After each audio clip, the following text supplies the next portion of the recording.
श्री गुरुदेव दत्त। ईसा मूसा की जंग पे ट्रम्प साहब ने फाइनल मोहर मार दी। सबको ऐसा था कि आज सुबह स्पीच देंगे तो कुछ सीज फायर की बात करेगी, कुछ एग्जिट की बात करेगी। फंसा ही ऐसा है कि वो हड्डी ना नीचे जा रही है ना बाहर निकल रही है। बोला ही था कि रसिया और चाइना इंतजार ही कर रहे थे कि कब ये मिडल ईस्ट में फंसे। अब आया ऊंट पहाड़ के नीचे। ईरान इस्लाम के लिए लड़ रहा है। उसकी तो सेना पार्टी का नाम ही IRGC है। और अमेरिका ईसाई के लिए लड़ रहा है। लेकिन जो युद्ध की शुरुआत में जितने भी पादरी वो ट्रम्प को आशीर्वाद देने के लिए व्हाइट हाउस पहुंचे थे, वो अब दिखाई नहीं दे रहे। वो घोड़े पे चढ़ाने सब आते हैं, उतारने के लिए कोई नहीं आता। अमेरिका अभी बहुत बुरी तरह फंसा है। और जब भी अमेरिका का इतिहास देख लो, भूतकाल का भी, जब भी वो बुरी तरह से फंसा है, कुछ न कुछ ऐसा करता है जो दुनिया के ध्यान में आता है। लास्ट टाइम उसने जापान के ऊपर 2 बॉम्ब डाल दिए थे। अब देखो वो क्या करता है। और अभी तो अमेरिका भी पागल है और उसका प्रेसिडेंट भी पागल है। ट्रम्प को भी मालूम नहीं किधर जाना, क्या करना। बोला ही था पहले ही कि सबकी बुद्धि हैक कर दी है परमात्मा ने। और ये माहौल ही ऐसा बनेगा पूरा विश्व में कि अगले दिसंबर तक ये तीसरे विश्व युद्ध का हिटलर तय हो जाएगा। ये मिडल ईस्ट की जंग से भारत को भी सीखना है। मोदी सरकार देख रही होगी कि हमारी जो पेट्रोल रिफाइनरी है उसको कैसे सुरक्षित रखा जाए। मैंने आगे भी बोला था और आज फिर बोल रहा हूँ, ये ड्रोन का आविष्कार ही ऐसा हुआ है कि तीसरा विश्व युद्ध कराएगा। आप दूसरे देश के सभी हथियार खत्म कर लो, लेकिन ये 15-20 लाख का ड्रोन इतना सस्ता है कि आपको करोड़ों का नुकसान कर देगा। उसको डिटेक्ट करने के लिए, उसको गिराने के लिए भी जो मिसाइल लगती है वो भी करोड़ों में लगती है। तो फिर हताश होकर कोई भी कंट्री अणुशस्त्र का उपयोग कर सकता है। तो मैंने आगे भी बोला है, आज फिर आपको याद दिला रहा हूँ कि ये ड्रोन का आविष्कार हुआ है, तब से ये तीसरे विश्व युद्ध में अणु बम का हमले की शक्यता बहुत बढ़ गई है। कोई भी एक देश पागल होके परमाणु बम डाल देगा और फिर वहीं से सब शुरुआत हो जाएगी। सब डालेंगे एक दूसरे के ऊपर। ये शिया सुन्नी को भी अक्ल नहीं है। ये अमेरिका ने इराक को खत्म किया, अफगानिस्तान को खत्म किया, सीरिया को खत्म किया, अब ईरान को खत्म कर रहा है। किसके कहने पर? इजराइल के कहने पर।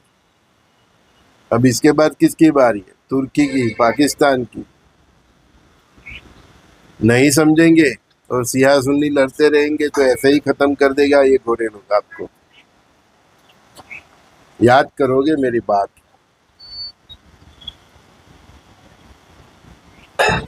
सीरिया को क्यों खत्म किया उस टाइम? कि उसके पास केमिकल अस्त्र है, ये बहाना बता के खत्म किया। अभी ईरान के पीछे पड़े धोबी के कुत्ते की तरह के इसके पास परमाणु बम ना बना ले, है ना। इराक के पीछे पड़े थे कि उसके पास भी ऐसे ही खतरनाक अस्त्र है, निकला किसी के पास नहीं है। लेकिन अभी ये ईरान निकालेगा, बहुत मगजमारी है कि उसके पास ऑलरेडी 450 kg का यूरेनियम पड़ा है। वो उसका धरती बम बना के भी डाल देगा तो भी ये लोग का खेत खत्म हो जाए। इजराइल का तो हो ही जाएगा। और ये सब अरब देश जितने भी है, UAE, सऊदी अरेबिया, इनके केवल वाटर प्लांट को भी उड़ा दे तो भी ये लोग मर जाएंगे, बिना प्यासे ही मर जाएंगे। तो ये सियासी के चक्कर में इस्लामी जगत ये नहीं समझ रहे अभी तक। क्या बोला? ये शिया सुन्नी के चक्कर में ये इस्लामी जगत अभी तक ये नहीं समझ रहा है कि अमेरिका और ये नाटो स्टेप बाय स्टेप उनको खत्म करने पे तुला हुआ। ऐसे ही भारत के हिंदुओं भी समझो कि आप जो नात जात में बते हुए ने, तो ये सब आपको खत्म करने के लिए ही आपको न्यात जात में बताया। आपकी थाली में 2 रोटी रखेगा, दूसरे बाजू वाले की थाली में 1 रोटी रखेगा, तो 1 रोटी वाला नाराज हो जाएगा तो उसको 2 रोटी और दे देगा, तो आपकी थाली में 2 है तो आप नाराज। बस ऐसे वो लोग, वो त्राजवा होता है ना, इधर थोड़ा डाले, ये झुक गया तो इधर थोड़ा डाले, बस ऐसे ही आप हिंदुओं को भी ये लोग लड़ा रहे हैं। तुष्टीकरण, उसको तुष्टीकरण की नीति बोलते हैं। वही ये सिया सुन्नी के बीच आपने देखा, ये क्रिश्ती कोई लड़ रहे, इनमें भी बहुत, क्रिश्तियों में भी बहुत फ्रंट मतलब है, एक हिस्ट्री उसमें भी है, लेकिन वो लड़ रहे नहीं, वो सब मिलकर आपको ही अंदर अंदर लड़ा के खत्म करने की बात कर रहे हैं। ना हिंदू समझ रहा है, ना ये मुस्लिम समझ रहे हैं। सबका अल्लाह एक है तो फिर क्यों लड़ते हो? सबका भगवान एक है तो क्यों लड़ते हो? हैं? हिंदू भी जात पात में बते हो रहे, अरे भैया आपके रामकृष्ण शंकर हनुमान श्री गुरुदेव दत्तात्रेय भगवान, आप जिसको मानते हो वो तो आप सब मानते हो, तो सबके भगवान तो एक है, तो फिर क्यों नाच जात में बते हुए? पॉलिटिक्स में उसमें ही चलता है। उसके ही चक्कर में अनामत भी आया, इसको इतना दे दो, इसको इतना दे दो, बस लड़ाते रहो लड़ाते रहो। समाज के अंदर असंतुष्टि की भावना को कायम रखो और पॉलिटिक्स करते रहो और राज सत्ता को भोगवते रहो। बस यही फंदा हमारे भारत में ही है, और यही फंदा ये गोरे लोग मिले जिसमें चला रहे हैं। जब तक नहीं समझोगे ऐसे ही कुटते रहोगे, जैसे अभी ईरान कुट रहा है, जैसे गाजा कुट रहा है। अदरवाइज ये 90 लाख की बस्ती वाला इजराइल है कि क्या औकात है कि वो 8-10 करोड़ वाले ईरान के सामने मतलब हो। आईजीसी ईरान के शासक ज्यादा होशियार, 47 ईयर्स उन्होंने सब तैयारी की, और ये अरब लोग सब उनकी अज्ञानता आगे उन्होंने अपना लश्कर ही नहीं बनाया, वो पराई जीव हो गए। अमेरिका के ऊपर टोटली डिपेंड, लश्कर भी अमेरिका का, पगार भी उनका, जगह भी उनकी, सब। आज ईरान की होशियार निकला, सबसे ज्यादा मिडल ईस्ट में होशियार है तो ईरान है। उसने अपनी खुद की सेना कैसी टक्कर दे रहा है आप समझो। एक मिडल ईस्ट का शहंशाह इजराइल और एक पूरा वर्ल्ड का शहंशाह दोनों के साथ लड़ रहा है, तो फिर वाह तो बनती है भाई, मर्द आदमी है। उसके आगे पीछे का मत देखो, लेकिन जिस प्रकार से वो अमेरिका को इजराइल को टक्कर दे रहा है, सलाम तो बनता है।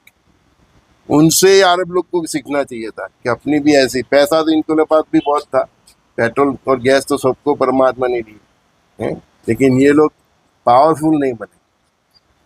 और ये दिखाता है पूरे वर्ल्ड में कि जिसकी आर्मी ज्यादा सशक्त वही पावरफुल, पैसे से कुछ नहीं होता। आज यूएई चाहकर भी ईरान के ऊपर हमला नहीं कर सकता, क्या? क्योंकि उसके पास खुद की आर्मी नहीं है। सऊदी अरेबिया चाहकर भी नहीं कर, क्योंकि उसकी आर्मी भी इतनी तगड़ी नहीं है कि वो ईरान का टक्कर ले सके। और हमारे पड़ोसी से एकदम दुखा है, फिर भी हमसे टक्कर लेने का सोच रहा है, क्योंकि उसके पास आर्मी है, जैसी भी है तो सही ना। ये बात सही है कि हमारे सामने उसकी टिकने की कोई औकात नहीं है, क्योंकि इसके पास पैसा नहीं है। ये लोग के पास पैसा था, सबकी खुद की आर्मी नहीं बताए, तो भुगत रहे अरब दोस्त, मुफ्त में पीस रहे हैं। अपने भाइयों से दुश्मनी करने से क्या होता है उसका स्पष्ट उदाहरण ये अरब देख है।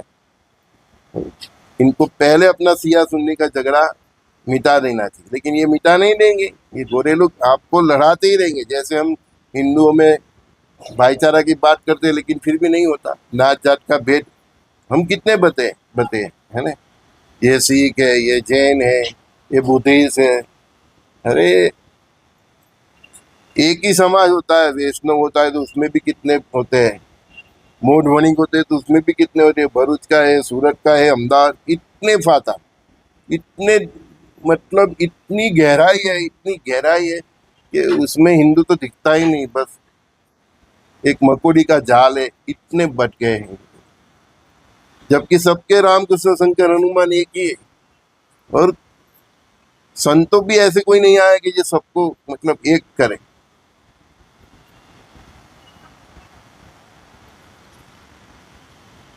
भारत को आज़ादी दिलाई, उससे पहले भारत को ये बात से आज़ादी दिलानी थी, जात जात से पर करना था भारत को। ऐसा कोई अवतारी पुरुष होना चाहिए था। भगवान ने भी बहुत कोशिश की, लेकिन हमारे नसीब इतने बुरे कि हम अभी भी जात जात में बटे हुए हैं।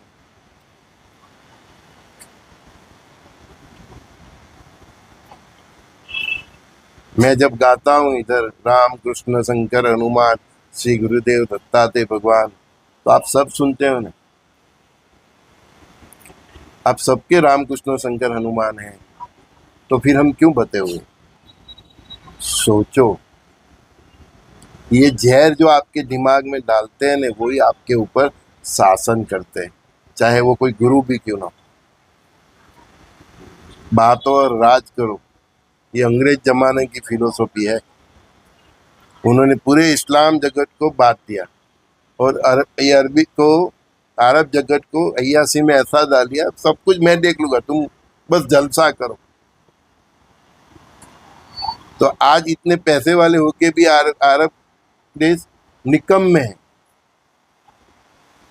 ना पुरुष जैसे कुछ नहीं कर सकते। ईरान चाहे तो सबको खत्म कर सकता है। ये छोटा सा इसराइल चाहे तो पूरे अरब को आगे भी खत्म कर ही चुका है ना। क्यों? क्यों? उनकी खुद की कोई सेना ही नहीं है, एकता ही नहीं है। तो अंग्रेजों ने इनको भी बांटा है, इस्लाम को भी बांटा है और हिंदुओं को भी बांटा है।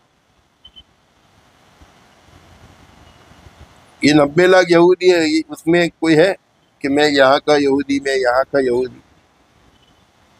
नहीं। ईसाई देखो, सब अभी अभी नातों में भंगार पड़ रहा है, अदरवाइज ये सब ने सबकी बात लगा दी इकट्ठा रह के। अभी उनके स्वाद टकरा रहे।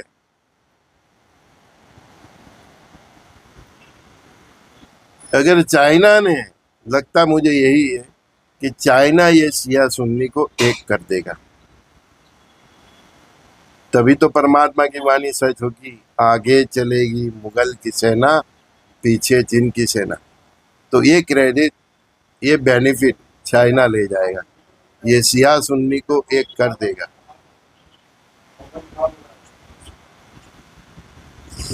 रशिया भी नहीं कर पाएगा, क्योंकि वो भी मूर्ख क्रिश्चियन देश है,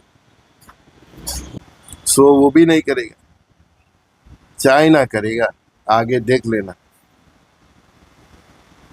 आज तक किसी ने नहीं बताया ना यूट्यूब पे, मैं बता रहा हूँ। चाइना ही ये शिया सुन्नी को एक करेगा, एक प्लेटफॉर्म पे करेगा, इनकी आंखें खोलेगा, इनके कान खोलेंगे, इनके नाक खोलेंगे, और यहीं से उनको सद्बुद्धि आएंगी और सब एक होंगे। फिर जो हल्ला बोल करेंगे उसको पूरी दुनिया देखेगी, जिसे ईसा मूसा की जंग कहा जाए। तो मैं हमारे सनातनी भाइयों को एक करने की बात कर रहा हूँ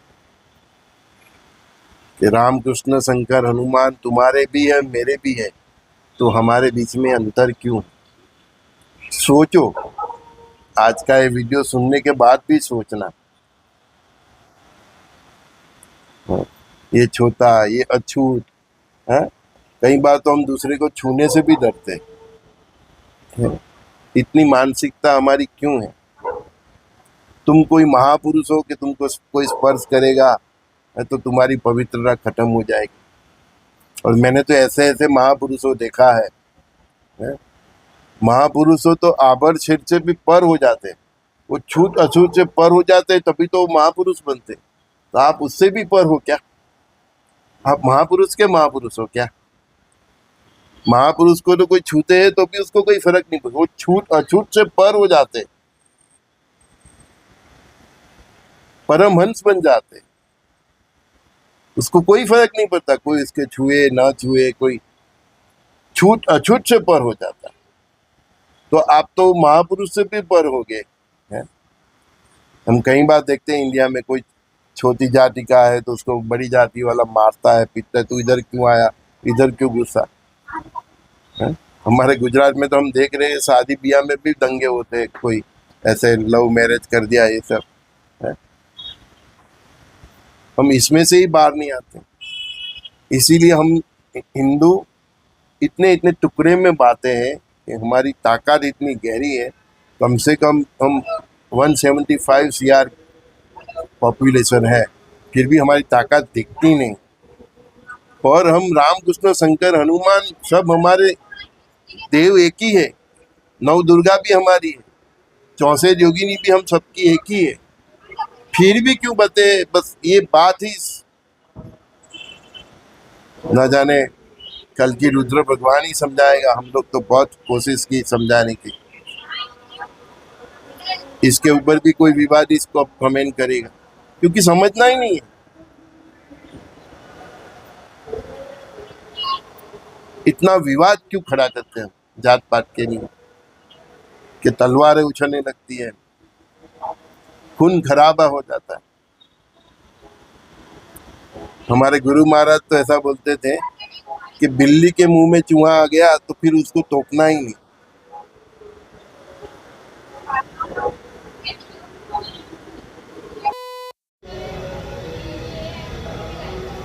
छूत अछूत से पर होइए, जात पात से पर होइए, धर्म से पर होइए, अदरवाइज ये इस्लाम के बाद हमारी बारी है। मैंने बोला ही है कि मिडल ईस्ट से जो जंग चली हुई है यूरोप तक जाएगी, बाद में हमारी बारी। और हम इतने बटे हुए हैं तो फिर हमको बहुत दिक्कतें झेलनी पड़ेगी, और इसीलिए इधर भगवान का अवतार लेना पड़ता है, क्योंकि हम बटे हुए इतने हैं।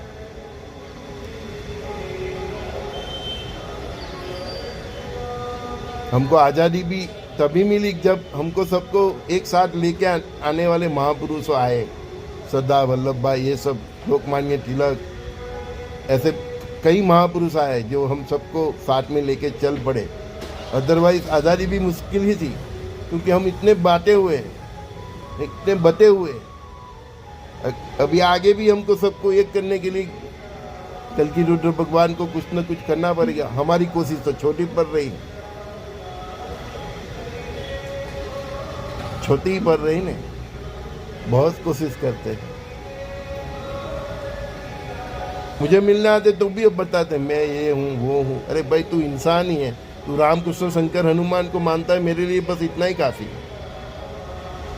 इतनी हमारी सर्किट में फिट हो गया है बस, मैं ये, मैं वो, मैं जाति, मैं ब्राह्मण, मैं क्षत्रिय, मैं दरबार, मैं ये, मैं काठियावाड़ी, मैं पटेल। हमारे बिल्डर लाइन में भी देखा, वो लोग आके पूछते हैं इधर आप कौन सी जात को देते हो, हिंदुओं के बारे में पूछते। पटेल तो देते हो, प्रजापति को देते हो, मराठी को देते हो। इतना जहर अपनी लाइफस्टाइल में ढोल दिया है। भाई लाइफस्टाइल अलग है, क्योंकि हर एक के अपने के संस्कार अलग थोड़े थोड़े हो सकते हैं, लेकिन आपके परमात्मा तो सबके एक ही है। राम कृष्ण शंकर हनुमान श्री गुरुदेव दत्तात्रेय भगवान, नव दुर्गा, सबके तो वही है। फिर इतनी आपको एक दूसरे से एलर्जी क्यों है, वही समझ में नहीं आता मेरे। लाइफस्टाइल ही अलग है ना। कोई पैंट पहनता है, कोई पायजामा पहनता है। इसको एक करने के लिए लोकमान्य तिलक ने वो गणपति का उत्सव का आयोजन किया था, सबको एकत्रित करने के लिए। 1-2 दिन का ही किया था। फिर उस एक्चुअली गणेश चौथ दूसरे दिन विसर्जन ही होता है टेक्निकली, हमारी धार्मिक परंपरा है, लेकिन उन्होंने 10 दिन तक इसीलिए से खींचा कि सबको एक किया जाए। तो अभी ऐसे एक दूसरे लोकमान्य तिलक की जरूरत है। मेरा पना छोटा पड़ रहा है, मेरी कोशिश छोटी पड़ रही है। सोचो, क्योंकि ये फेज 2 चालू हुआ है। एक पहला फेज यूक्रेन रसिया वाला, दूसरा फेज ये मिडल ईस्ट वाला, मिडल ईस्ट से ये फेज यूरोप तक जाएगा, third phase China Pakistan India वाला। तब तक एक हो जाओ, नहीं तो बहुत दिक्कतें पड़ेगी। हमारे बीच जो ये विचारों का जो भेद है ना, मन का जो भेद है ना, इसको मिटाओ, नहीं तो हमारे दुश्मन उसका बहुत बेनिफिट लेंगे।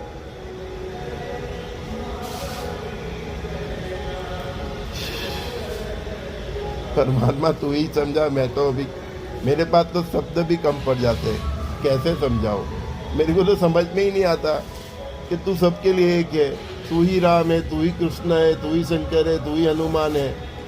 इसीलिए तो मैं गाता हूँ हर रोज कि राम कृष्ण शंकर हनुमान श्री गुरुदेव दत्तात्रेय भगवान। हर रोज गाता हूँ कि राम कृष्ण शंकर हनुमान। अरे भाई वही दत्तात्रेय भगवान है। ब्रह्मा विष्णु महेश भी एक ही है, लेकिन समझते ही नहीं। सबकी कुल देवी अलग अलग है, लेकिन नव दुर्गा तो एक ही है। दुर्गा के ही सब स्वरूप है, शक्ति के सब स्वरूप है। शिव और शक्ति भी एक ही है। अभी तुझे ही संभालना पड़ेगा, मैं तो थक जाऊंगा। तू ही शक्ति देना मुझे, अदरवाइज तो ये उसमें से बाहर ही निकलने नहीं चाहते, सोचते ही नहीं कि सबका भगवान तो एक ही है, तो फिर हम में भेद क्यों है। ठीक है, आप अपनी परंपरा से जीवो, उसकी ना नहीं, लेकिन हमारी संस्कृति तो एक ही है। सनातन धर्म संस्कृति हमारी एक ही है, परंपरा अलग है। शहर शहर की अलग अलग थी, गांव गांव की अलग होती थी, लेकिन आपने परंपरा को ही नाच जात बना लिया। वही भेदभाव का कारण है। बोलते हैं कि बाहर गांव जाते हैं तो भाषा भी बदलती है, तो वैसा ही है। हमारी परंपरा अलग हो सकती है, रीतभात अलग हो सकती है, जीने की स्टाइल अलग हो सकती है, लेकिन वो हमारा भेद का कारण नहीं होना चाहिए, क्योंकि हम सबके इष्टदेव एक ही है। राम कृष्ण शंकर हनुमान श्री गुरुदेव दत्तात्रेय भगवान सब एक ही है। वो महावीर बुद्ध सब एक ही है। वही सब, वो भी सब परब्रह्म परमात्मा के ही अवतार है। उसकी फिलोसॉफी पकड़ लिया तो इन्होंने जैन धर्म बना लिया, उसकी फिलोसॉफी इन्होंने बुद्ध धर्म बना लिया। अरे भाई सब एक ही है, समझो, नहीं तो लड़ लड़ के यही मरोगे और आपके दुश्मन आपका बेनिफिट उठाए। ये पॉलिटिक्स वाले भी यही आपका जो है ना, उसका ही एडवांटेज उठाते। ठीक है, मिलते हैं संजय दस्ती का। सभी दोस्तों को बहुत बहुत प्यार। God bless you all, take care. Plan भी रेडी रखिए, क्योंकि मिडल ईस्ट की जंग यूरोप तक जाएगी, उसके बाद अपना ही नंबर है। ठीक है, गुरुदेव दत्ता।